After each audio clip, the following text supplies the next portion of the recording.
Guys, we've got a live roster review tonight, but first we need to go over a trade as always. So, Scott, we'll start with you. 12-team Superflex PPR 1.75 tight end premium start 10. Sam Howell and Jalen Waddle, or Bryce Young and Hollywood Brown. Go ahead, man.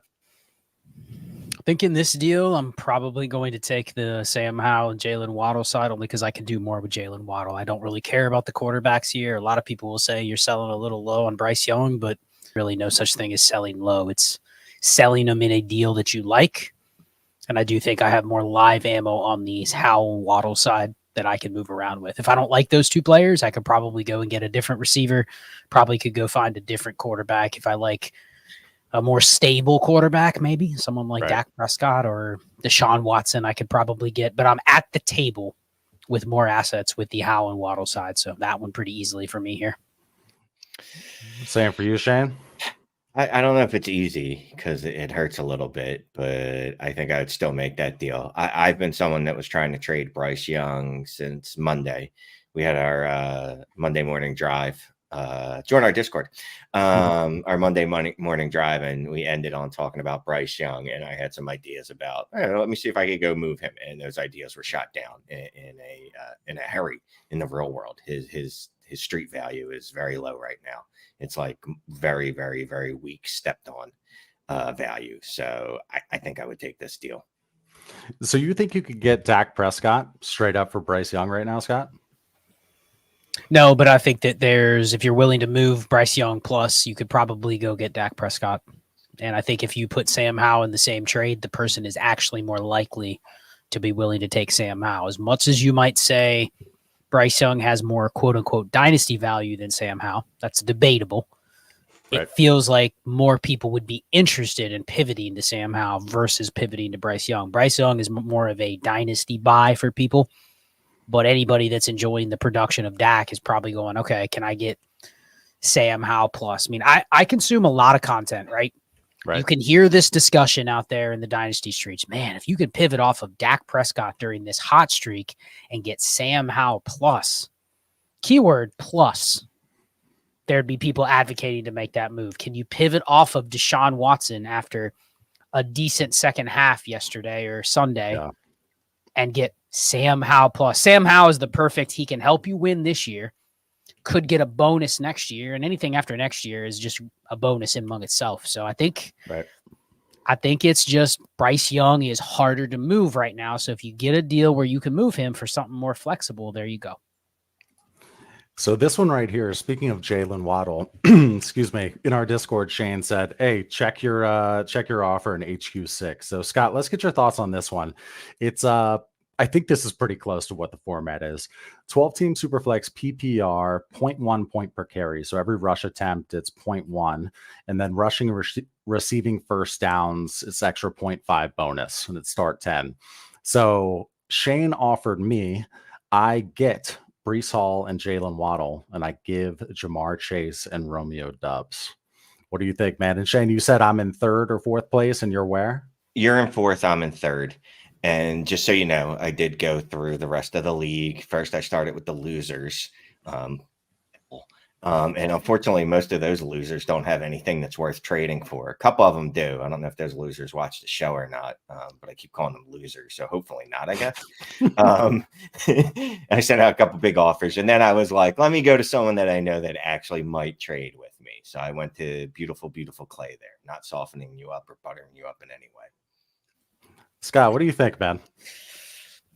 Okay, so I think it's a fair offer.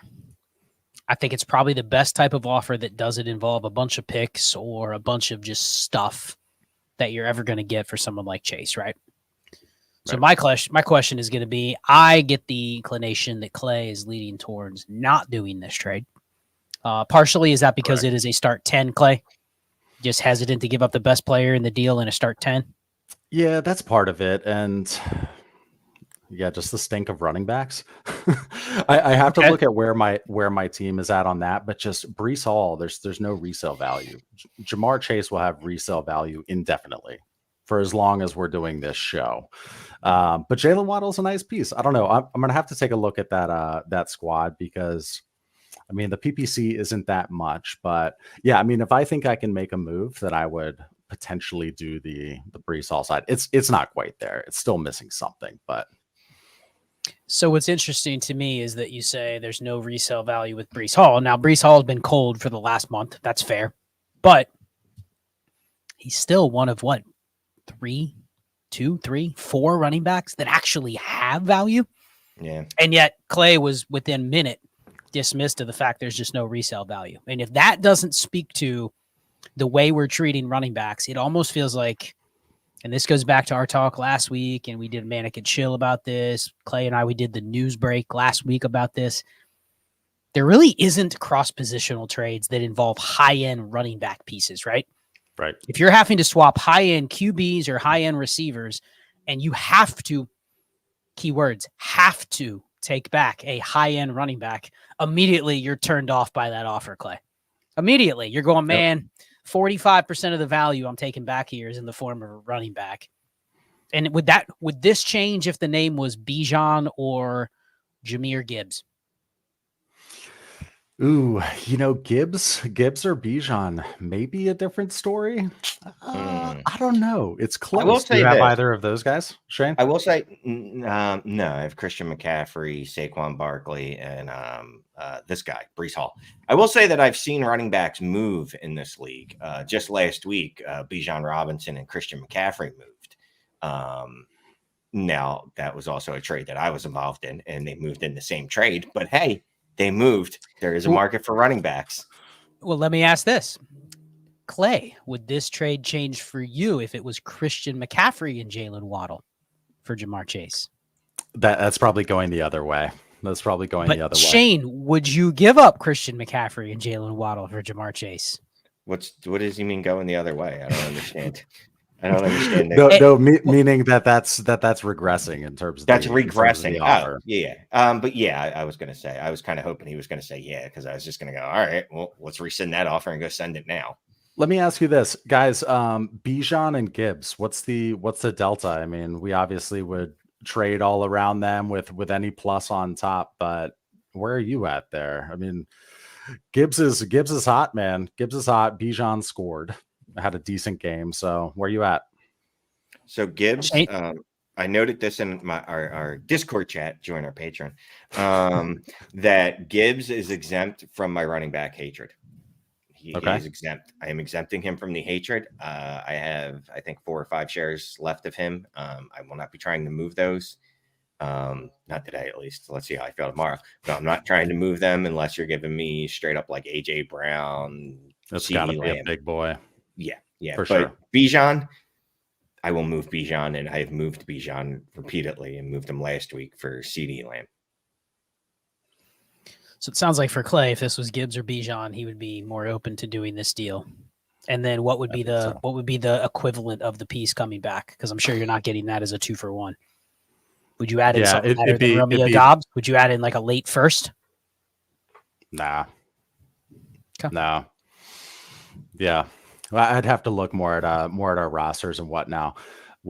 Okay, so Ray's going to be popping on here soon, and we're going to do a live roster review. It's going to be awesome. We had a subscriber, a now friend, tribe member, sign up for a Heisman review. So Ray G is going to hop on with Shane and Scott for as a crowd. So I will be bouncing.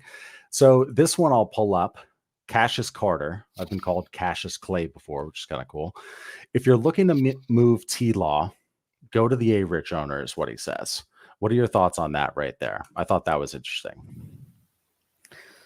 Shane, are you moving Anthony Richardson right now for Trevor Lawrence? No, I'm not. But his point's taken. Say I have A-Rich and I've been scraping by with some variation of, I don't even want to say Josh Jobs, Baker Mayfield. Let's just get Tyler Badgett. If you got those, you've been smashing with those two. You're benching Trevor Lawrence. Yeah. But say I'm getting by with Tyler Badgett and dudes like that, and I have A-Rich and someone's offering me T-Law, I'd be more apt to think about it. Now, personally, I'm out on T-Law, so I wouldn't do that, but I can understand if someone did. So let's put this one up here from Geist then. If you're done with T-Law, what's the lowest QB plus you'll tier down to? I'm going to abstain from this one because I'm not out on T-Law. I just think it's fair to kind of move him down to the bottom of the second tier. And if you're putting Dak and Watson and those guys really close to him, just forgiving the fact that he's younger, he's still on a rookie deal, he has more job security than those guys probably do. That's really the only difference. Really, he's never outscored either of those guys in his career. So it's hard to say, yeah, he's going to take a 20% bump and outproduce them as he gets older. I think it's probably fair to say that may not happen, but I'll let Shane answer this one because I know when he's out on a guy, it is it is holy shit. Shane did that trade. He'll overpay to get rid of the hair. And I feel like we're underselling his hair. His hair is incrable. That's worth a third. Yeah, there's no reason for that. I redact that, and I apologize for mentioning his hair. I did last week. I did T-Law and a second for Brock Purdy and a first. Me and Clay did a trade that involved Sam Howell, T-Law, and some other stuff. I don't even remember what the other stuff was. 2 seconds and an Addison and a late burst on my end. So no, there you go. That worked well. So there you go. If I can get Purdy and do the pick swap first to a second, all day. If I could do Deshaun Watson in a pick swap, doing it. If I could do Dak Prescott in a pick swap, oh my goodness, am I doing it? Without a doubt. T-Law is to the point where I think if I could add a 25 first and a 26 first to T-Law to get CJ Stroud, I'd be trying that right now. You would do that. You wouldn't get it done. You tack 2 firsts on to if the first one is in 25, you tack 2 onto T-Law to get Stroud, huh? Wow. Yeah, the 26 one, since it's pushed back, 2 years, even though it's really 3 years, but you know what I mean? 2 years till it has extreme value. I'm okay with that because I know I'll get it back. And so would you give up then a mid 24 first projected mid and T-Law for CJ Stroud? Yes. What about you on that one, Scott? I know it's not a yes, no answer with you, but what are your thoughts? I mean, it sounds like that's kind of the conversion for Shane. That's probably the price to move up to the top of that same tier, if you even have T-Law in the tier, which Shane obviously doesn't. I think it's just dependent on, you got to know your market of picks. There's some leagues where Shane's even answered some questions tonight. Yep, I know that league. I can move the player. You even said it in the trade offer we were talking between you and Shane, Clay, is what can I potentially do with the piece that I'm getting? You're not even looking at that as that's one trade. That is, I'm now sitting on a mid first. Okay, would I rather have T-Law or Stroud over T-Law right now? Yes. But I've now substituted T-Law into my lineup for Stroud, but now I'm sitting on him 106 or 107 next year. What can I do with that in my league? Some leagues you can just turn around and trade that pick plus something else and get another asset where if I inserted Garrett Wilson and T-Law in a deal, Shane would take that for CJ Stroud. But because it's not that, it's just a random first, what can you do with that pick? That's got to be the determination whether you do a 2-for-1 like that. Right. Okay. I'm going to send out this, shoot another invite over to Ray here. Shane, talk about something. So I did start a couple questions. Here's one. This isn't a question, but I like when people say nice things about us. You three are the real trinity of Dynasty. And if you don't know what that refers to the Trinity score on DestinationDevy.com. Join the site now. I would suggest joining at the D5 tier because that's the combo tier with us, and it is awesomeness. That's what it is. Here, let's go ahead and start moving over to keep talking. I'm going to go ahead and move the screen though. Brett Kane, Will Levis back to baking soda street value. Yeah, it's funny how quickly that happened. You know what? You throw 4 touchdowns one week and you're everybody's favorite, and then you don't throw a touchdown the next 2 weeks, and all of a sudden no one likes you. This is true. Okay, let's go back to the comments here. I'll help out while we're waiting for Ray. I'm not sure exactly where I sent him the. Oh, this is Scott pulling up the tool. Okay, cool. So I'll just bring this up. DJ Kennett 242 says, "What would you be willing to give up for Gibbs?" No, I wouldn't. I mean, I'm willing to hold on to the shares that I have, but I'm not going to pay the freight to get him on my roster if he's not already there. I don't know how you two feel about that. Would you give up a playoff 24 first and a 25 first for Gibbs? Our usual stock format, Superflex 12 team start 10. If I need a running back and it's a very specific move, otherwise, I just actually went through some of my teams before this past week and just realized how bad they are at running back and just how little you actually need them. Are there teams I wish I had more Christian McCaffrey on, or there teams I wish I had? I have a ton of Gibbs. I think he was my highest rostered rookie. So like I don't have a problem with getting the Gibbs to the point where I'd probably sell some Gibbs. But there's some other leagues where I'm like, man, I could use a better running back, but you don't need them.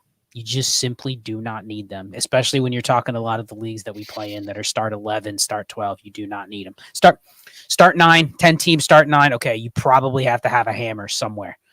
But other than that, you just don't need them. So I don't feel like I need to pay.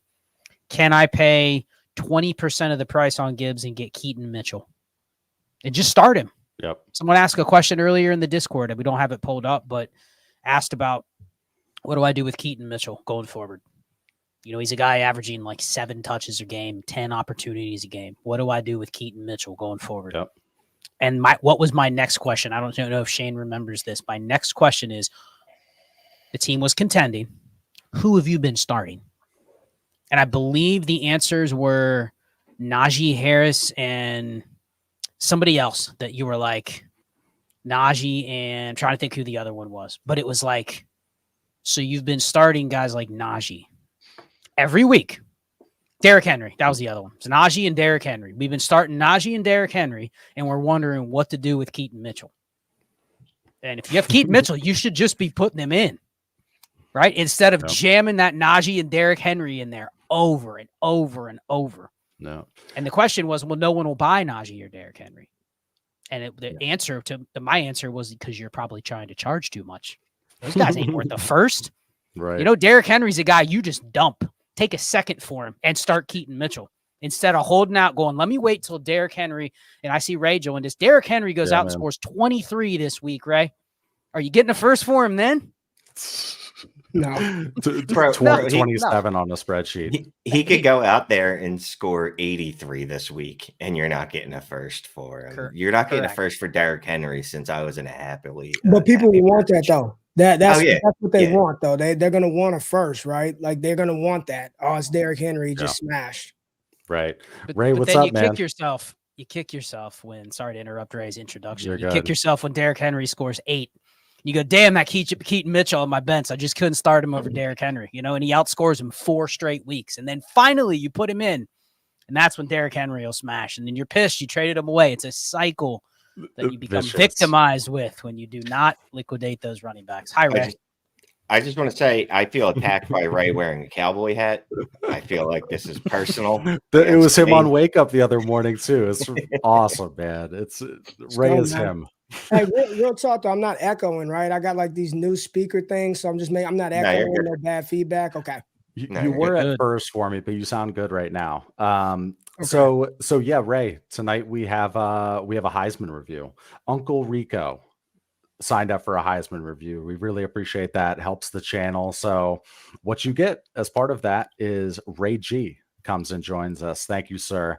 Ray, Scott, and Shane are going to do a review of this roster and make sure you shout out you know who that Row asked to. So Shane's on that. Shane checked out the notes. So guys, I'm kind of going to bounce, and Ray, I believe we have a promo to announce after this too. So hang on, listen. If you're listening on replay, we'll announce a promo after this review. All right, guys, I'm out. Take care, Clay. See ya. See ya, Clay. Later, man. All right. Full disclosure, I have no clue what promo he's talking about, but I guess I'll figure it out after this. I've completely forgotten. We talked about it, but I have no clue. I forgot.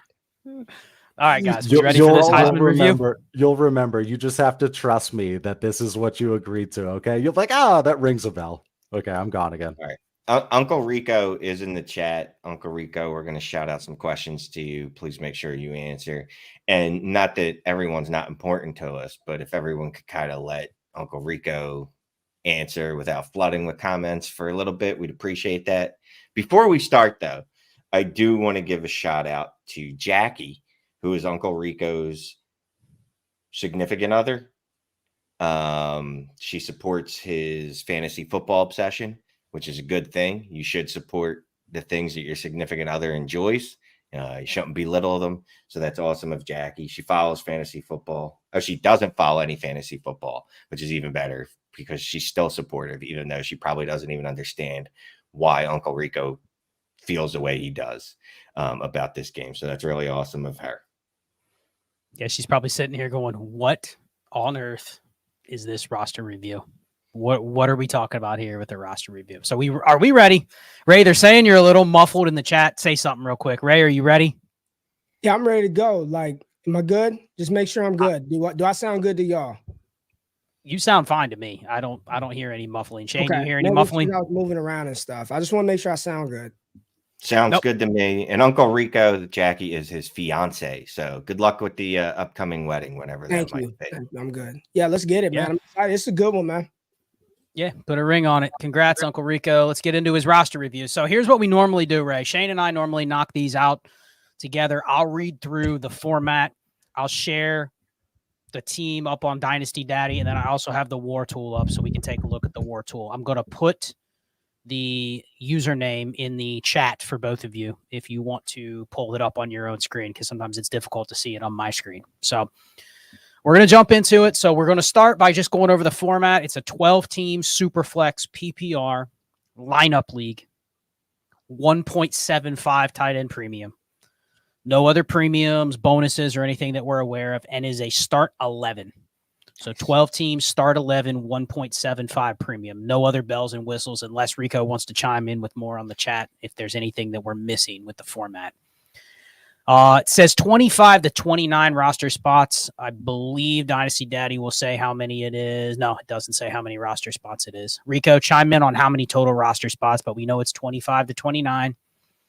And this league just started this year. So he's a contender, and he's already traded away his 2024 first and his 2025 first, as you can see. So he's traded away both future picks, and we're working in an active league. Picks do move around. And before we get into some of the biases, and obviously, Rico, you can chime in the chat if there's any additional stuff that didn't make the Google form. But we can get initial thoughts on the team. So, Shane, normally we get Shane's thoughts first, just the unfiltered 60 seconds. Shane, here's the team. Give us your analysis, real high level. So just shooting through this, I really hate that we have absolutely no flexibility giving up both of our future picks. I feel a little better when I look at the quarterbacks, though. Joe Burrow and Justin Herbert. That makes me feel a little kind of tingly inside. Wide receivers, unfortunately, Garrett Wilson isn't having the year that we want because of Zach Wilson. And we've got Brandon Ayuk. He's got a solid wide receiver core, right? No standouts. Garrett Wilson, Brandon Ayuk, Christian Kirk. Not a lot of spike weeks there. He's got TJ Hawkinson at tight end, who is excellent for WAR, which you can talk about later. And just coming off, 15 target games. So can't complain about that. Running backs, I don't like them. No one should. But if you have to have running backs, having Christian McCaffrey, DeAndre Swift, and Alvin Kamara, Ramondre Stevenson, not a bad running back room in PPR. All those dudes are pass catchers. I'm assuming he got a couple of those dudes probably pretty late, like Alvin Kamara and DeAndre Swift. So I really like the running back room. It's almost, that's where his spike weeks are, is Christian McCaffrey and Alvin Kamara, if Alvin Kamara can get his usage back. So overall, I completely buy it's a contender. I feel like we need something. As we go through this, we'll try to figure out what that something is. Roster construction, real quick. Look at all those running backs. That's a beautiful thing. That's the way you build a roster right there. Ray, impressions? Did you throw this one in the War Tool? Any impressions on the team you see in front of you? I wanted to kind of save those thoughts and opinions for this. I did look at the roster, and just to answer your initial question, man, when I look at this roster, like gut reaction is I could work with this. Like I could work with this. I think that as a contender, definitely has some solid core pieces. But, you know, there's still some cats that I think that he can extract some value, make a couple of pivots, especially at receiver, be good. And the fact that you've got good names like TJ Hawkinson, Garrett Wilson, Ayuk, these are good names. These are good names. And the psychology to do this, like I'm kind of writing down as we go, sort of the cornerstone players that you have, or good names that you probably can extract some value, get some capital, and pivot to other production that's similar. But I like this. Initial thought is, yeah, this definitely the way you've constructed, and I got to get my mind out of a best ball frame. But running backs, man, you're cooking right there all the way around. Receivers, it could be a little better, but you got a dope tight end, 2 awesome quarterbacks, and even though you don't have your first, you got multiple seconds in 24. You got 325 seconds. Like, I could work with this. Like, this is all right. This is all right, man. Yeah, those are the first 2 things I look at. Obviously, I'm a roster construction savant, so I immediately look at the roster construction before I know anything else about the team. Does the person that submitted the roster have a clue how they're constructing? And I think for the most part, he has really good construction. He's probably got it at 95% of where I would want it. The only faux pas is maybe we have 1 extra receiver that we don't need, and we probably are carrying an extra tight end. I know it's 1.75, but I would also guess that bumps up the tight ends in the league probably more than what they should be, meaning I'm probably benching 2 of my 3 tight ends every week still.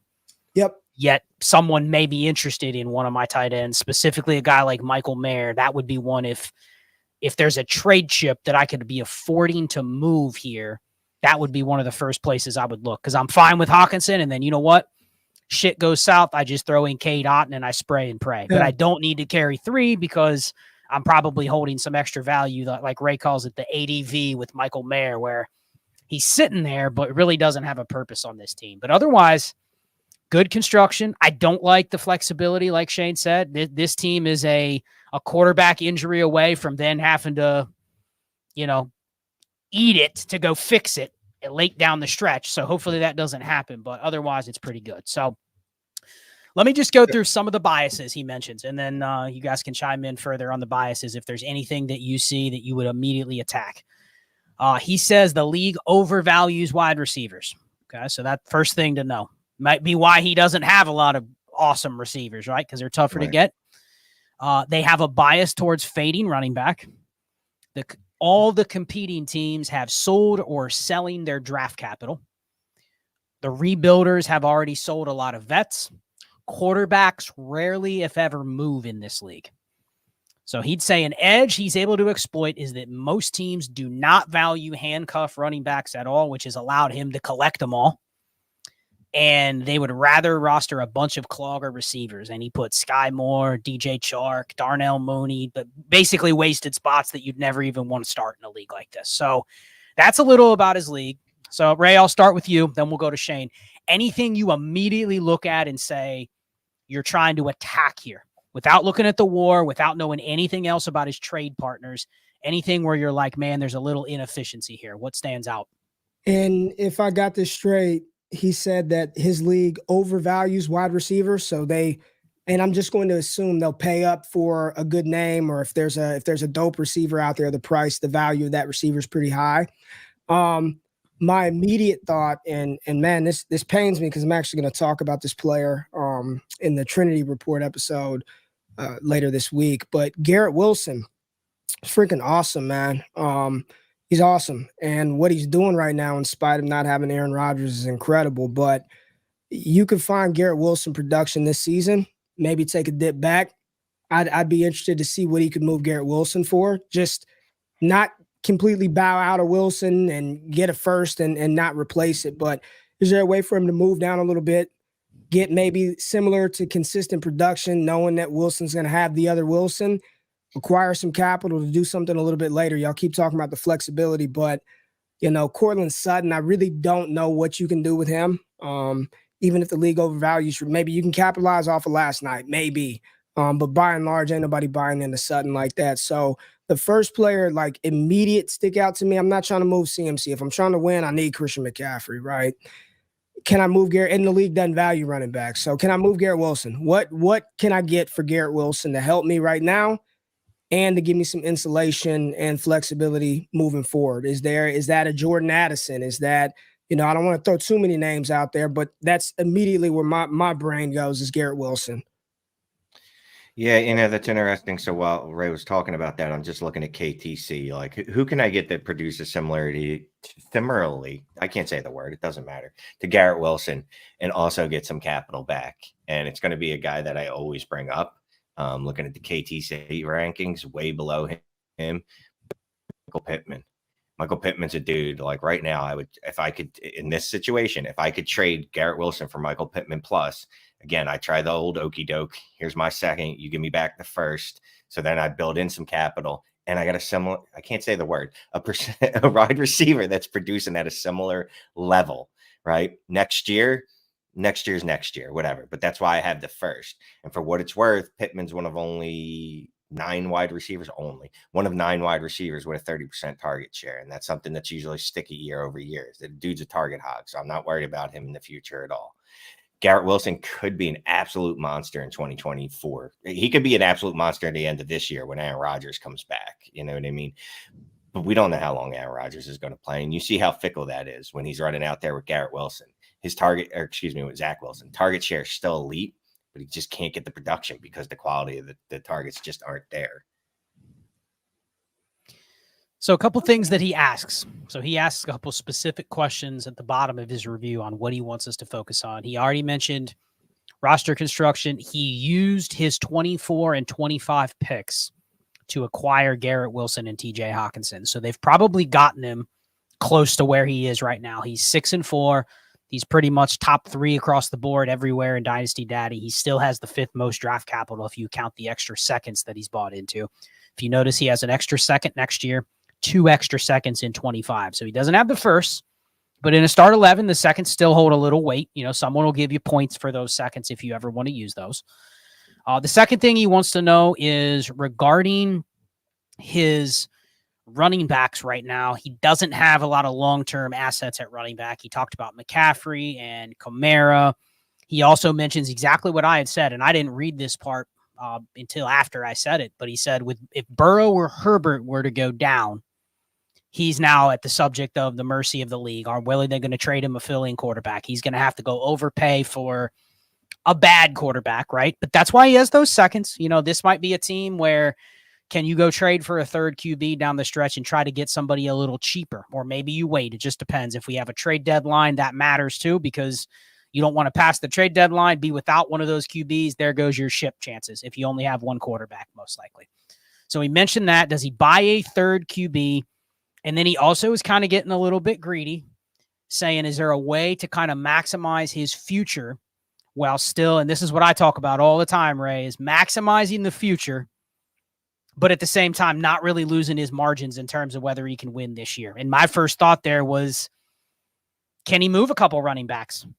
Could he get away with sliding a Algier or Gus Edwards in for a Swift or Ramondre and give away some of the quote unquote value that those guys may hold, that all the backups that he has? Hell, Ty Chandler's a guy you can probably start this week. Does he consider maybe moving one of those running backs just for more flexibility or for a third quarterback? So those were his concerns on what he wants us to focus on. So any thoughts on any of those comments, Shane, Ray? The only issue with selling the running backs, you know, I'm 100% on board. You know my feelings about running backs. And in this situation, yes, I'd like to move those, but I don't know what the return is he's going to get on them. The return is flexibility of not having too many that you can't start. Meaning right now, he's probably not starting Tyler Algier, Gus Edwards, or Ty Chandler. And he's just kind of holding. Right. He's trying to start all 4 running backs, I'm betting. I bet he's jamming in Swift, Kamara, Ramondre, and McCaffrey in all 4 spots every week. Ramondre definitely get. And I guess I have to remember, man, I play in so many leagues, and I just feel like nobody's going to want those guys. So I just pivot to Garrett Wilson, like somebody that I know people in your league will want. You told me they value the receiver. They overvalue the position. I hear what you paid to get Wilson and Hawkinson. I guess I'm too naive in thinking that like nobody really wants Algier, especially after last week. Does anybody really want Ramondre? But maybe. And well, I'd say, yeah, I would do that before I'd move Garrett Wilson. Like if I could move one of those guys, I would do that before Wilson for sure. See, I'm not opposed to moving Garrett Wilson like we were talking about and getting a pick and a wide receiver back, and then also trading, like Scott's saying, 3 of these running backs. Because yeah, you're right. You could, even if it's not Ramondre, okay, you want Alvin Kamara. The production is going to be similar. Ramondre is getting most of the work there down in that horrible place, Dallas. Obviously, if I could move Christian McCaffrey, but I don't know that you'll get the return. Obviously, I'm going to look at it. I was looking at a couple of the bad teams just to see if they have quarterbacks that we could steal from them. Unfortunately, I looked at the 2 worst teams. Jordan Love is about the best QB3 I saw on the one. Now, if I could get him if dude was silly enough to give me him for DeAndre Swift and a third, it's something that I would try. Also, there's no trade deadline. Well, the no trade deadline is huge because my thoughts were, it isn't even about anybody wanting DeAndre Swift or Ramondre. It is about, I don't want them if I'm not using them. Mm-hmm. Anything is better for him. So, I mean, do I want to sell those guys? Yeah, but I also am not going to get greedy and say, you know what, I'd sell Ramondre for a second. Give me a second and a third. Give me a second and the worst quarterback just in case I needed one. You know what I mean? The idea is you don't want to hold all those running backs waiting for a price that you're never going to get if the league doesn't value them. You know, you'd rather go down swinging with getting something out of Gus Edwards, Tyler Algier, those types when you have to play them versus they're just on your bench. Those guys are never going to have any value ever. You know what I mean? So it's taking advantage of the fact that somebody now may trade. Someone may give you a 25 first for DeAndre Swift. You don't want to trade him. You'd rather trade Gus Edwards, but they'll give you nothing for Gus Edwards. You may be able to get a 25 first for Swift and, I don't know, throw in a third. And you're just banking that for the future because you're just going, I can just fill in Algier or Gus Edwards or Ty Chandler. And I'm just betting that the margin of what I'm going to be able to win with is not that much lower when I go from Swift to one of the guys that has zero value. So that was my initial thought on moving the running backs. It's not about getting a premium because you're never going to. No, and I don't expect a premium. So just real quick, Ray had already answered them in the comments, but Uncle Rico asked a question and we'll just bring it up because we got the ability to do that. Ray, it's great that you mentioned Wilson. I don't know why I'm reading like that. What do you guys think about moving Garrett and a mid-second for CD to put me in the driver's seat for the ship? Absolutely smash that if that is on the table. Like you should stop watching this, go hit accept, and then come back and tell us that you made that trade. Yes. And that's why I was just like, we'll bring this up because I didn't know what y'all were going to say, but I was like, I'm doing that. If that's all it's going to cost me, then absolutely. Yes. Go make that deal. And what team? I'm pulling him up myself on the War Machine. Which league is it? He's got 1 million of them in here. Which league is it? It is the one. It's the very bottom, and it is the perfect 12-man Dynasty League. Got it. And Ray, when you get it pulled up, I want to see if you caught something that I caught. And I'm going to put is running his thing right now. It's doing his thing. But here's my thing, y'all. Y'all keep saying that his league undervalues running back, and that's why I'm like, is he actually going to get that for a player like Swift? He said they fade running backs, so the league doesn't value it. So a first for Swift seems quite high. But again, maybe I'm like overvaluing that piece of information. No. I mean, most leagues that don't value, look, we know the leagues that me and Scott typically playing together. We don't value running backs. I did somehow see Swift go for a first in one of the leagues, one of our listener leagues. Neither of us are involved in that trade literally last week, which just blew my mind. But generally, if a league fades running backs, they're not going to give you, like I was saying, they're not going to give you a premium for someone like that. Well, you may have to add. That's the thing is, again, the idea of trading a guy like Swift or Kamara is not to get a good return. It is to get a return that gives me more flexibility versus, hey, I didn't win the ship this year. Now I got all these running backs in the offseason. You're just going to run it back with the same 4 running backs next year? That's probably not going to work. So real quick on the war, right? Oh, man. I mean, and this is my first time looking at it. I love me some Garrett Wilson. Love him. If you could move him for CeeDee Lamb in a second, I mean, hell, if he asked for a third back in there too, because he just can't do it without that third, I'd throw it in there. I mean, it is it's very obvious what range Wilson is in respect to the true difference maker, at least at that position. I like this one in here too. Cole World said he threw Swift and a bunch of shit and got Amari Cooper and a 25 first.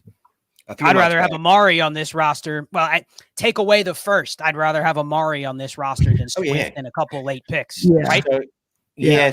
So if we're going to be trying to move running backs, which it seems like we're definitely in the mood for doing it, we got to get the wide receivers that don't have the sexy names but put up the sexy stats. My dude Deontay Johnson, Amari Cooper, even though Marquise Brown didn't have a great game last week, and in fact had a terrible game. Wide receivers like that, and then I'd have to hit up the Trinity score to see who else I'd be looking to buy this week. I mean, he's got Justin Herbert. Is this a Keenan Allen team? Yeah, somebody said Keenan Allen. Every team's a Keenan Allen team if you're competing. That assumes you can pull him off of a team that has him, though. That's the problem with a lot of Keenan Allen teams. They're already on good teams. So, well, let me go look that up. If he's not, do you think you can get a plus on top of your for Keenan Allen for your Garrett Wilson? Like Keenan Allen and what for Garrett Wilson? That scares Shane. I know it does. No. I'm sorry. So Keenan Allen's on a contender. Okay. All right. I'll say this. So look, I don't want to get too cute by half here. If we can get CD Lamb, let's just focus on it. Yes. Let's not get all googly eyed over other dudes. CD Lamb's one of the prettiest names out there right now, right? And he's smashing. He's wide receiver 3-4 in Dynasty. I'm making that deal immediately. Well, here's what I wanted to bring up, and I wanted to see if Ray caught this too. He mentioned something at the very beginning of his review. And you guys might have caught it, but I was reading through a lot of stuff. It was the fourth point that he made. QBs rarely move. Right? Doesn't sound like his league's probably had a trade where QB has been moved in a big deal. Mm-hmm. This war tells me he's holding a ton of value that he doesn't need in Joe Burrow and Justin Herbert. They ain't helping you. Look at that war. I bet you go find Joe Burrow on this war chart, and it's somewhere down here. Even Justin Herbert's probably down in here. And look at these receivers up here. Yep. Look at even the higher end running backs, right? Look at McCaffrey all the way up here compared to, how about some of these war? Jared Goff, Brock Purdy, right? Like this war, the QB scoring here tells me, do I like having Burrow and Herbert? Yeah. But this would be the format where if someone came to me and said, I'm giving you, I don't know, who's one of these guys right here? Diggs, Lamb, Keenan Allen, Amon-Ra. Like, look at the blue, how it outpaces the pink, the entire damn graph. So are we holding a little ADV in Joe Burrow and Justin Herbert? Would you be opposed to moving off of one of those guys for a down tier if we can pick up another starter potentially? Given the war here that the QB scoring appears to be pretty depressed here. Shane, what do you think about that? I know it's tough to move on an elite QB, but this is the type of league where, man, you get a top 4 or 5 receiver. They're out every quarterback. Before Shane answers, because we literally just had this conversation last week in the Discord. Yep. Wind it back 1 second, Scott, and you've got 2 elite quarterbacks. Everything that we've been told of Dynasty of late is you trade up, you get 2 elite studs at quarterback, right? You shore up that super flex spot. But what you're suggesting is potentially moving off of one, and I think you're spot on 100% right. Moving off of one of those elite quarterbacks, why? Just break that down one more time for people who are listening back. Why are you suggesting something that sounds like crazy to do? Why the hell would you move Burrow or Herbert? Well, one cheap plug, check out my recent article that just published today talking about this exact same thing. But it's a basic case of run the war in your league. Look at the quarterback scoring. It's clearly pretty depressed. Now, it doesn't mean the line shape is any different, but relative to the skill positions, especially receiver here, quarterbacks, it's just depressed scoring. And then the nature of how quarterbacks are scoring this year, it's flatter. So it's not only creating a lower line here on the graph, but it's also creating a flatter graph once you get outside of the elite quarterbacks, right? So right when you get into QB4 all the way to QB 18-ish, it's pretty flat. Now, what's not flat is the dynasty value. What you're holding is dynasty value guys that are up in here, right? You're holding 2 top 5, top 6 QBs. So part of you is saying, I don't want to give up a lot of flexibility by moving them. But in this scoring format, I would at least entertain it, barring, because of his comment was quarterbacks don't move. So what happens when you put a quarterback up? You know, can you move off of Herbert or Burrow and just down tier? You don't even have to down tier to a real gross range. Down tier to a Dak. See what you can get on top. Can you throw Burrow or Herbert and Swift for Dak and get a premier starter? Does the league value the quarterbacks? At least try it, because right now you're holding your two most expensive assets in the form of two players that are very good. They're very insulated, but largely in this league, the reason Burrow and Herbert are so valuable is because you probably just don't have to mess with those spots for 4 or 5 years. You feel good. But I don't necessarily need to feel good in this format. I'm okay pivoting off of one of those if they're going to still value those guys as top 10 assets, right? If they're going to say, yeah, I need A.J. Brown and a first to give up Joe Burrow. All right, that's a deal in this format I'm exploring. If it's a 6-point passing touchdown where this red line right here is way up here, right, I'm riding the 2 QBs because they're going to outscore every position, just sheer points, and I have the security of the value. So that's how in the league you kind of determine how valuable the 2 elite QBs are. And it sounds like he doesn't know because he hasn't put that in, to the test yet. Nobody's seen a big QB move. Shane, how you feeling? Are you uncomfortable doing that even with this scoring? No, because, well, first of all, I don't know that Joe Burrow and Justin Herbert are in my elite tier. You already know who my elite dudes are. It's dudes like Jalen Hurts, Josh Allen. Well, they're not. They're not. The WAR says they're not. I know. I'm looking at the WAR. Yeah, I have it up right now, and the quarterbacks are pretty much below everyone. So definitely I'd be on board with making that. And again, one of the added benefits to that is, let's say we can make a Joe Burrow for, I'll just toss out a name there. No one's going to like it. Sam Howell has first and who a has wide Jamar receiver. Chase, Shane? Who has Jamar Chase? Would they be interested in the QB potentially? Let's look It's always good to go to that Chase manager and see if they're contending. See if you can catch that stack. Yeah.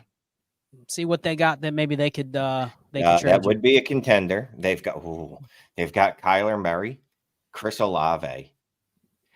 Just real quick, I got really horny real quick thinking about trading Joe Burrow for Kyler Murray and Chris Olave, both dudes that he probably could pull off. I wonder if who's his other quarterbacks? The contenders. Who's the other contenders quarterbacks? He's got Jared Goff, Desmond Ridder, Tyler Heineke, and Trey Lance. If we're gonna do it, I want it to be Kyle. Goff to Burrow doesn't make sense for the other side. If they're sharp, why am I like, I'm good with Goff? I don't need to pay up for Burrow. Is it a week too late, Ray, to do the Kyler to Burrow? Yeah, you should have done that. You could have done that 2 weeks ago. But, who knows if he'd be where in the position he is. I think it's a week too late. Try it, though. Never count somebody else's pockets, man. Right. Never. The same way that people are enthusiastic about Kyler Murray right now, there's another subset of Dynasty who's just equally as worried. Bad situation, not a lot of weapons. I don't buy it. Like there's still that side. So I would offer it. See if you can. Would you trade your Burrow off of this roster for Kyler Murray? And I don't think you can get too crazy. Can you ask for a second? Dude, try. How are that team's running back, Shane? That team. Can you kick him a running back? Yeah. Can you kick a Alvin Kamara? Can we swap us? Can we swap a Swift for an Olave and swap Kyler and Burrow? Well, that's what I was going to say. I'd have to add on. I feel like you're still going to. Well, don't count their pockets. Right. I say you start with the running back. Now the running back's really good on this squad at the top: Jahmyr Gibbs, Devon Achane, and then Isaiah Pacheco, Jalen Warren. So he's got a couple guys. He's got 2 guys that are very good starters in Pacheco and Warren, right? Even if the names ain't there. And then those 2 high-end dudes in the chain and Gibbs. I mean. Yeah, sorry to cut you off. I was just going to say it wasn't on the Dynasty Daddy screen for us. At least I didn't think it was. So now it is. So that's why I was popping on. As you were. No, we had it on the war screen. We were warring it up. Yeah, it's just you were talking about his roster and War was up there and we couldn't see the roster. That's all I'm saying. All right. So let's a couple highlights here, right? Yes, we're going to go try to move Joe Burrow, Justin Herbert, whichever. I don't really care. And the beautiful thing about making a trade like that, Scott's a genius, by the way. But the beautiful thing about that is that trade can be made to anyone in the league, right? If I'm a contender, if I'm a rebuilder, it doesn't matter. Because, yes, most people go, oh, it's a super flex. I really need to hammer these 2 quarterbacks. And I would just say, if you're going to hammer super flex in a start 11, these aren't the 2 I would hammer. But that's besides the point. these are the two dudes that I could definitely see moving. Get yourself some extra draft capital. If you could get Kyler for Joe Burrow in a second, good Lord. He likes Burrow and Kyler for Olave. That trade totally flies in KTC. That I don't know how I feel about that. That kind of hurts me inside to know that I offered a deal in my head that KTC's on board with. So maybe just for my own comfort, add a third back. I mean, just send it. There you go. Get the conversation started. And this is one thing I want to talk about. Just real quick. Be aggressive. Send out the offers. You be the one that makes the moves. Like Scott said, quarterbacks don't move in your league. Well, has anyone tried to move them? You getting aggressive with sending Burrow, Herbert, whichever. I don't care. They're the same dude. And getting Kyler and Olave back. I'd go full staff before the show's over. And I bet you, Ray, if we ran the historic war, we'd probably see Kyler right there with Herbert and Burrow. Right there. Maybe even higher, just because we know it's depressed QB scoring. So if you can extract, just think, I mean, he even says you can do it on KTC. I don't buy KTC because if I get that offer after just what happened with Kyler Sunday, I'm laughing you out of the building if you send me that. But send it. If they decline, kind of gauge, are they actually interested in that deal? If they tell you, F off, never talk to me again, I'm not moving Kyler. Okay, that's probably not going to be the manager. But if it's like, man, just not enough, I can't do it, that's when you add in an Algier, a second. Go to a Swift if you have to. You know what I mean? But the point would be, if he could pull that deal off, you're not working with Chris Olave, who is what? A liquid asset because everyone likes receivers, right? And you still have your Herbert and Kyler locked down. Now you got much more flexibility to do some of the other stuff we talked about earlier. So I think that's a gap. That's how you use the war tool to look at a league like this. You kind of find, okay, where is my league market? And he doesn't know because his league market hasn't seen a QB move. Where is my league market probably drinking the Kool-Aid on a position? And here with what I saw with that war, it's probably QBs are overvalued unless we're talking Josh Allen, Jalen Hurts, the guys at the very, very top. If we're talking QB 6, 7, 8, 9, all the way down to 15 to 20. They're probably all very similar. You're just holding some artificial dynasty value with guys like Burrow and Herbert because you just don't have to mess with them year to year. But that's it. They're not really giving you much of an advantage. So final thoughts? We gave him three different things. How would you guys prioritize it? We talked about sending out some stuff to move up to CeeDee Lamb, trading a receiver and something to go get CeeDee Lamb. We talked about the quarterback down tier, right? We talked about that. And then I think another one was moving a running back, trying to move off of one of the running backs. So, like, how would you approach first trying to get something done? Because it seems like he's already sent out one for Kyler. But what about the tier up for CeeDee Lamb and then whatever the third one was? We gave him like three different things that we would do. Yeah, just in the comments, I told Uncle Rico to go ahead and send both those offers because, I mean, I don't know there's many better feelings than hitting one big-ass trade and then 15 seconds later hitting another one and the rest of your league, the rest of your league just dying inside. Like, you feel their souls break, and it's a beautiful thing. So hopefully you pull both those off. And just real quick, I wouldn't be opposed to moving someone like Ray was saying, like Sutton. Sutton coming off what we'll call a good game. I mean, he had a ton of targets, ton of receptions. So what? It was only for 13 yards. He still put up, 20 fantasy points or whatever. He's had some games. But to me, if they overvalue wide receivers, that's definitely a dude I'm looking to move. I'll just say this. One thing I like about his team, he actually has some lowest common denominator receivers that I like. I can start Cortland Sutton, Christian Kirk, and Elijah Moore, and they're going to give me like kind of the lowest end of receiver production that I'm willing to accept, but none of the three really have any dynasty value. So where you get in trouble is when you're paying for a tier above them, the Higgins, the Devontae Smith, and what are they giving you? The same production, right? So he's already at the receiver range that I'm fine with. Sure, if someone will buy Cortland Sutton after a couple good games, then fine. But he's probably going to be like, damn, I can't get anything for Sutton or Elijah Moore or Christian Kirk that's worth what they are to my team right now. And his team is set up perfectly to just embrace that, you know what, you're starting two of those guys every week.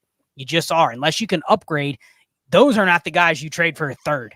Like, you just ride them out because they're really not worth ever anything more than what you're getting in the lineup. So, and then the last thing I would say is don't be afraid to add a running back or a tight end into a deal to get it done. Michael Mayer, DeAndre Swift, Kendre Miller. I mean, it doesn't matter. You're pulling from your excess. Wan'Dale Robinson, who cares? Throw them in.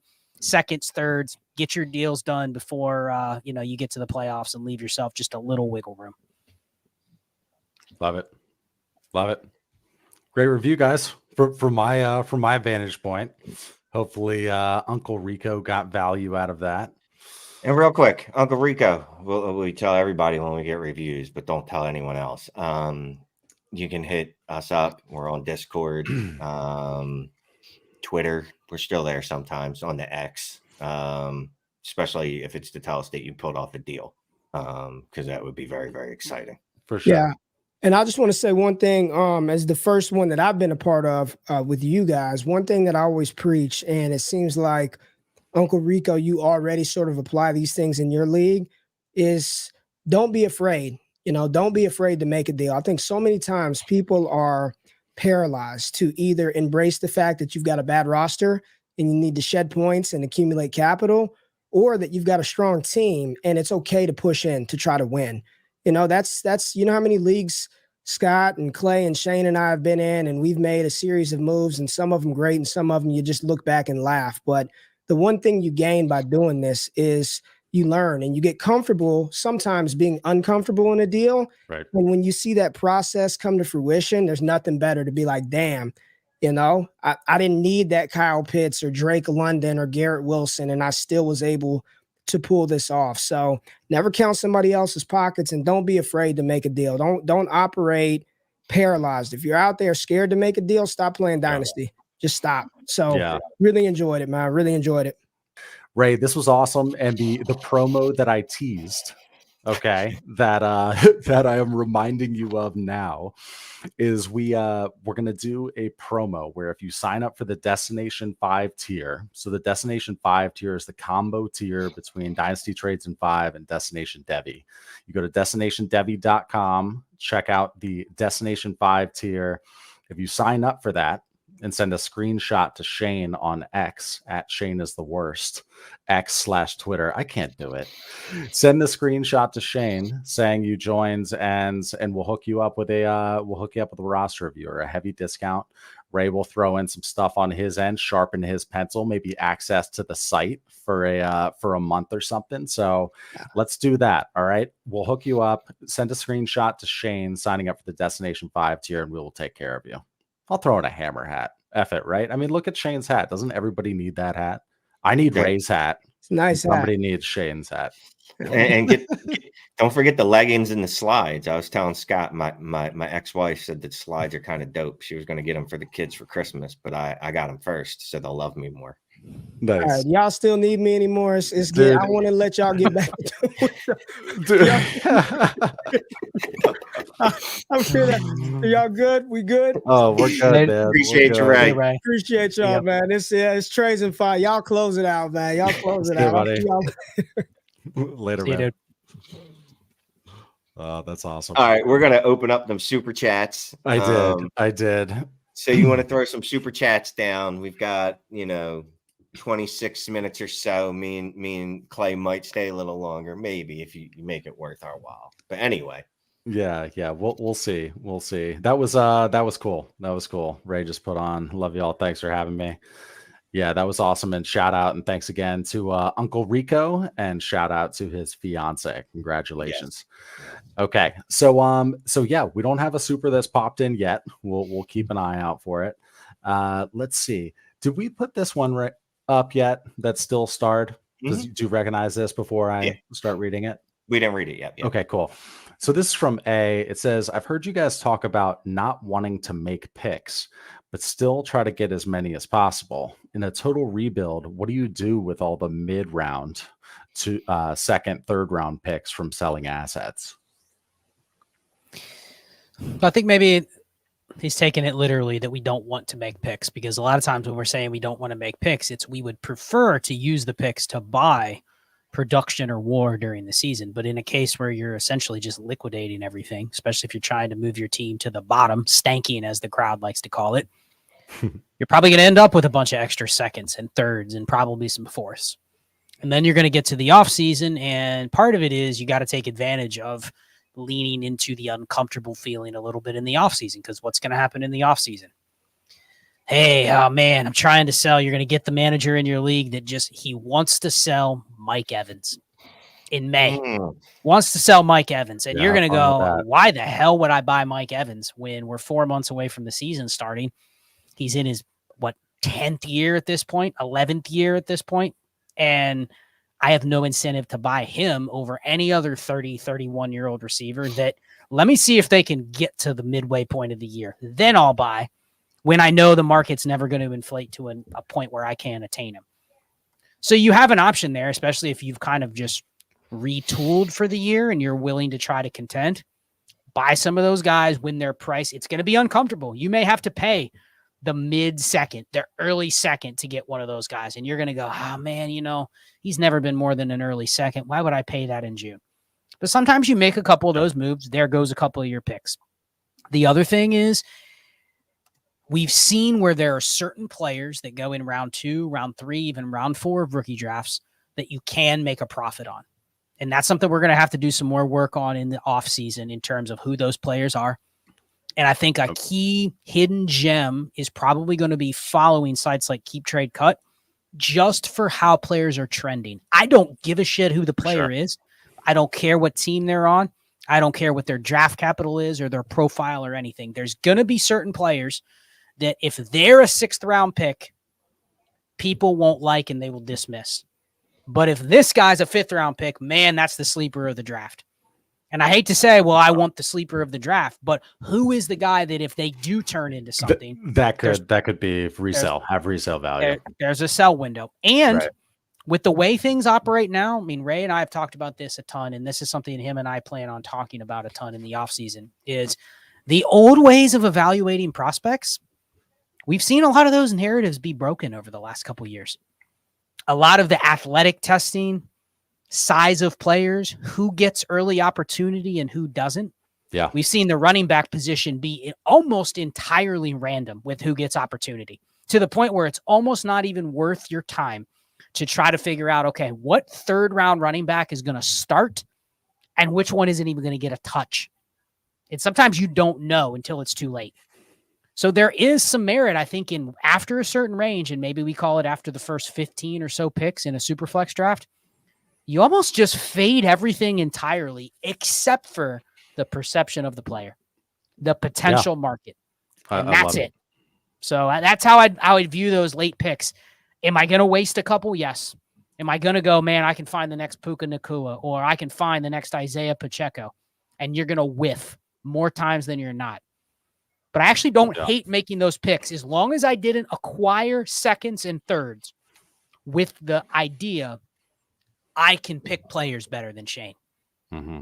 As long as that's not my premise, I have no problem collecting those picks and even wasting some of them trying to hit on some more flexible assets in the future. Because if they're a flexible asset, a player during the season that I'm willing to move, just as fluid as a draft pick. It's funny. I feel like with Dynasty, there's going to be 2 ways to get an edge, or at least these are my thoughts as of right now. One way is like the massive data heavy algorithm, like just data, right? And then the other side is like the psychology aspect, the league economy, knowing the psychology, how the market reacts and playing that side of it. Don't you agree? It's either going to be data heavy or you got to be psych heavy because everybody is in that middle and there's plenty of content to keep them in the middle. Here's the beautiful thing about players like Puka, like Damian Pierce, like Isaiah Pacheco, it doesn't matter. Tank Dell, right? Those guys hit, but there's also like 5 guys that didn't, that you could have sold for future 2nd round picks that you drafted in the 3rd round. Because we do like underdog stories and we do like players that come out of nowhere, and a lot of people like feeling like they're the smartest dude in the room or gal and that they knew that this player was going to hit despite all available evidence. Right. Andrew, thank you for the super chat, man. Appreciate it. 12 team start 10 super flex. What should I add to Ken Walker and Addison for CD or Jamar Chase?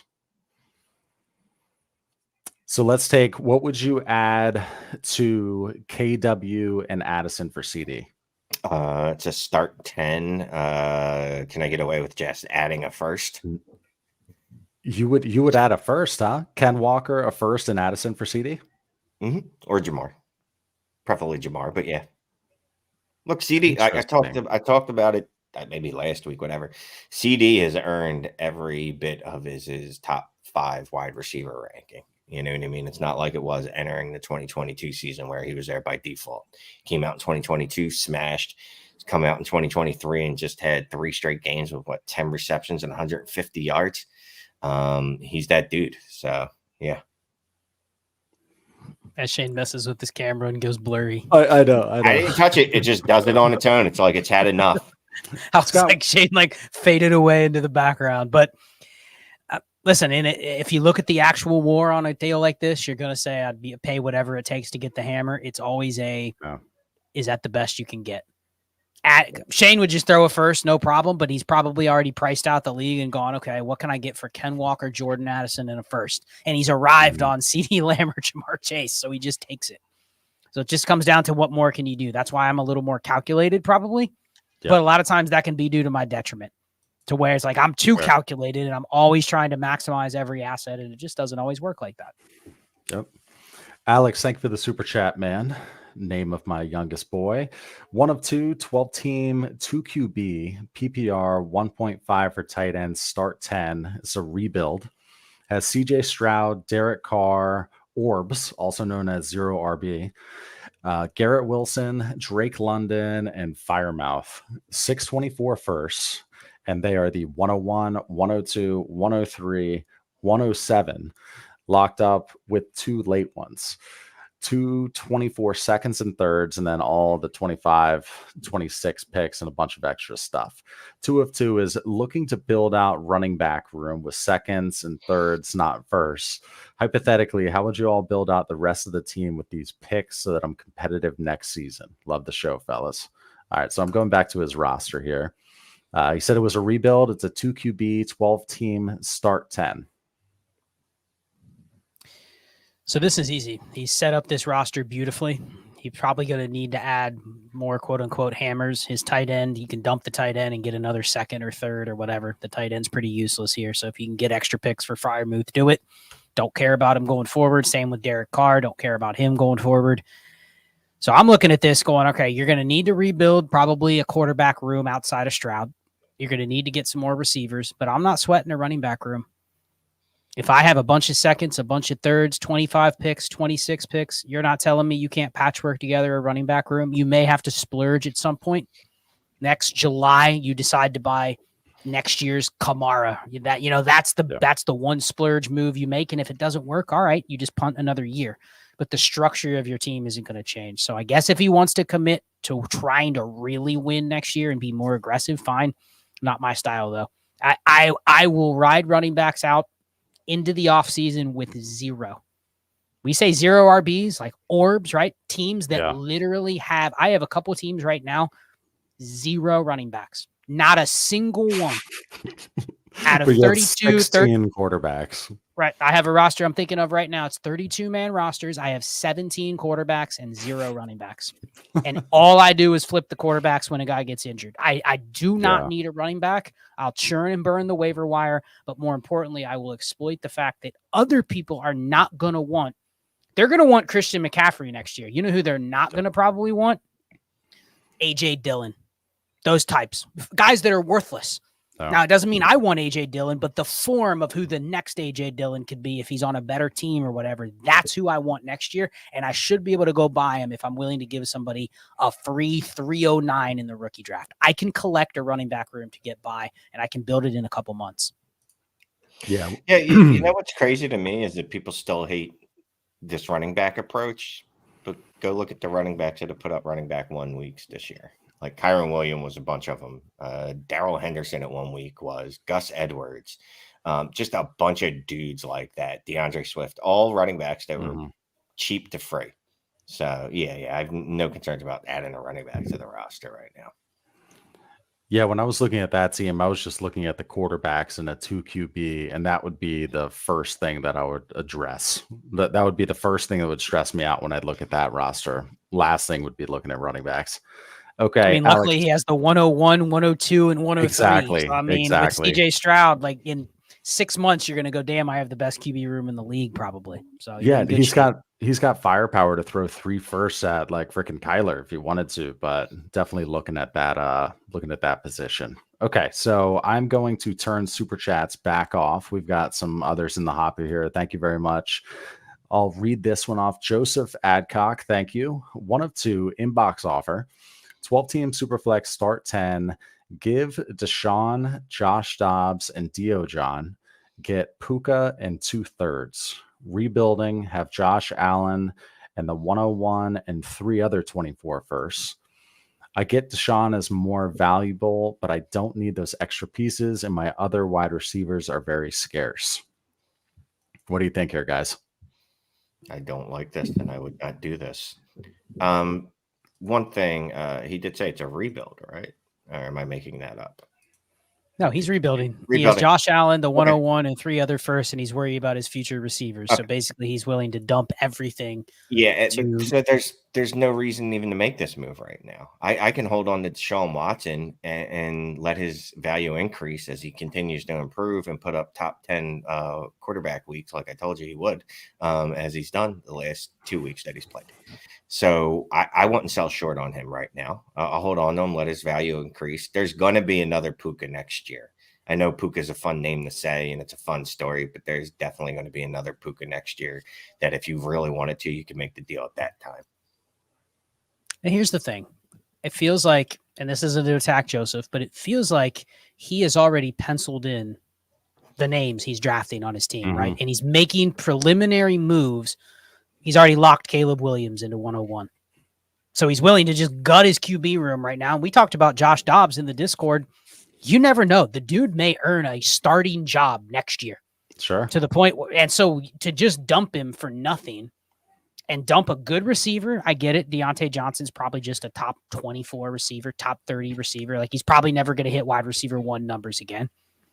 But to dump all of this for Puka, I think does 2 things. One, it's you're giving more value than you're getting back, right? Yep. But B, you're pigeonholing yourself into now I have to take Caleb Williams. Right.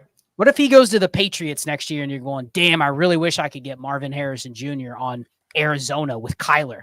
And now you're stuck because the 101 isn't worth what it was because you already committed to a build. So I'm going, man, let me keep Deshaun and Dobbs and Deontay Johnson. Can you get For sure.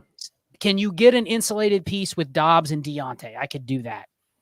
Or Dobbs and Deshaun. But I'm not just giving it all away for a receiver because my receivers are weak. You know, it's too early to do that.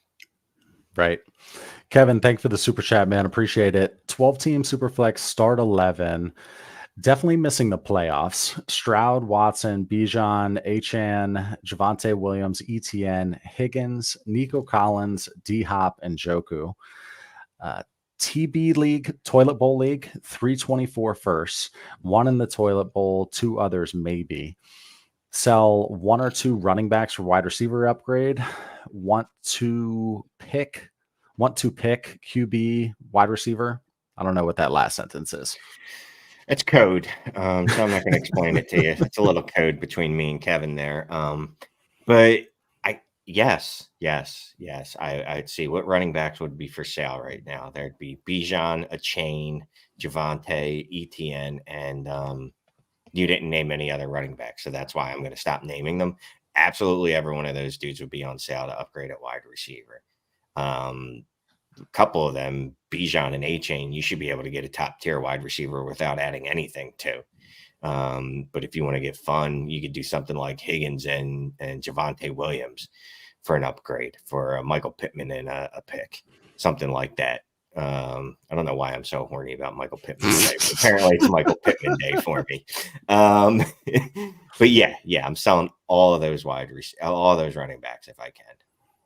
I want to pick for QB wide receiver. I'm still going to try to figure that out. Hold Scott, on. you go ahead. I have a different thought on this roster.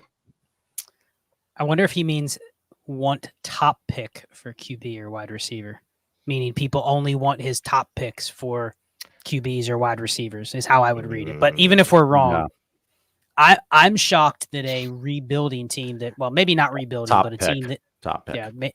a team that he says is not making the playoffs has all those running backs on it. I mean, you don't find a Yeah. lot of teams that have CJ Stroud, No. Travis Etienne, Nico. I mean, he's had a lot of guys that have produced in HN for a big, couple big games, spurts but this year. Now, okay, so I would say this: you're sitting on. I mean, here's where you don't get greedy. Here's where if you can get a couple deals done that get you towards the way you want to be built next year, don't get greedy. You do not want to go into next year with all 4 of those running backs because you quote unquote couldn't get what Keep Trade Cut told you should get. Take a deal or two. Like, do either of you want to go into next year with those 4 running backs on your roster? no, but I'll tell you what is this team, like you were saying, ringing off those names, being like, man, like we got some pieces here. I'm not like hammering this thing too much or rebuilding it too much. I like it's close. It's close. So it would be like a couple strategic trades, but I'm not really making a lot of changes to this roster. And to be fair, he's probably got like 3 or 4 of the 7 or 8 running backs you can actually see surviving into next year too. So it's not like I'm in a rush to just dump them. But my point was, don't get greedy in terms of what you're willing to give and be flexible on which one you give. Because it's possible someone wants ETN, they don't want A-Chain. They want A-Chain, they don't want Bijan. And it comes with the associated price that they're willing to pay. But you got to put them all out there. I'm fine trading 1 or 2 of them, no matter what. Yeah. And those toilet bowl firsts are tough. They're very tough. Like you have to make it clear, like to the person you're talking to about a pick, like, hey, I see this as being like the second place finisher in the toilet bowl. So this is the 102. You have to agree on that. Gets very, very quirky.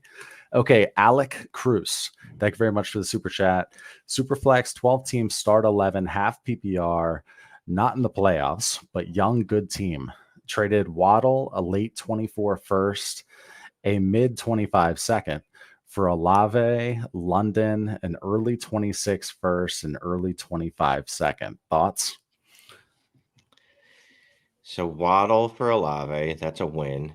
London for a late 24 first, I'll say that's a win. And then you got a 26 first and an early 25 second back for a 25 second. You won. I go with you won. Yeah, even if the late first is neutral on London, you still won. Every side was neutral at best for the other team, and you got a 26 first and an early 25 second for a mid 25 second. Yeah. So, that's a good deal. There was a second part here too. The 25 second is almost guaranteed. 201, 202. Also traded Jacobs to an all-in old team for a 26 first. Thoughts on that? Chubb went down for me. Yeah, that's exactly the move. Just a tip for everybody. If you can landmine a running back like Jacobs on a team 2 years out, preferably I'd take 25 over 26, obviously. But the idea being, if they're already like, I mean, what does that team usually look like, Shane? You go to get their 24 first and they've already traded it. So they're all in and they're going, I got this 25 first. What's the best I can get with it? Okay, Josh Jacobs. Cool. And then Josh Jacobs may survive until then and help the team until 2025. But if he doesn't, that's how that pick turns into, 103 in 2 years, and you're in really good shape. I have a sad story to share. Someone tried to send me Christian McCaffrey today and Michael Thomas. All I had to give up was a 25 first and a 25 third. But I looked at my roster, no 24 first, and I am mid to mid to mid. So I said, can't do it. Just can't do it because of that. Takes away the flexibility. It's like, great, adding Christian McCaffrey to the roster gets me these 2 more wins, and I sneak into the playoffs as a 6 seed if I'm lucky. And then next year, I'm like, does anybody want to trade Christian McCaffrey? I'll take a 25 first. Yeah. Let's go to John Stamos. John Stamos is in the house. Needs an avatar, though, right? Why would he hide that face? He's too good looking. Too good looking. The avatar would the avatar would make us all get the vapors and fall out. Good stuff. So 12 team, John Stamos plays in a 1 QB. 12 team, 1 QB, start 8, full PPR, fringe playoff team, no picks besides a playoff 24. Have JT on bye. Should I trade a late 24 first for Montgomery or stay pat and start Ty Chandler? This is like, would I pay for sex or just have sex with my wife? Oh, sorry. Team, here we go. Team is Burrow, JT, ETN, AJ Brown, CD, AJ Brown again, Garrett Wilson, Godwin, Christian Watson, and Mandrews. Look, when you have multiple AJ Browns, everything's in good. So what I was going to say before Clay cut me off, this is like deciding, do I have sex with my wife or do I go pay for the sex? Now, you pay for the sex, it could be exciting, or you could get cut. It's risky. You know what I mean? And you're giving up value to do so. Just start Ty Chandler. You don't have to give up a first to do that for David Montgomery. So I'm going to say you hold, and we'll start Ty Chandler this week because Alexander Madison has a concussion. Kenny Pickett was the only person that started a game after a concussion the next week in like 2 years. Somehow he's done that. Mm-hmm. Yep. Okay. No thoughts there, Scott? You just wanted to give us the Seabiscuit huff and puff into the mic? Okay. Shane said exactly what I was going to say is you already have a loaded team. Your win or loss this week almost assuredly is not going to come down to the difference between David Montgomery and Ty Chandler. So do not waste a first for a 1 week running back play. That's a perfect question, though, because you see those moves all the time. Okay, EV 17, thank you for the super chat. We just have a couple more here, and then we are going to call it a night. 12-team Superflex, start 12, PPR 1.75 tight end premium. Someone just offered me Derrick Henry and QJ for Devontae Adams and Purdy. Psychological question, why are people the way they are? Well, so I feel like I'm best equipped to handle this, right? You are. I'm a parent. I manage people. I hate people. Generally, most people, and this is a scientific fact, studies show that 80 to 85% of the people that you speak to on a daily basis are raging idiots. So there's that, right?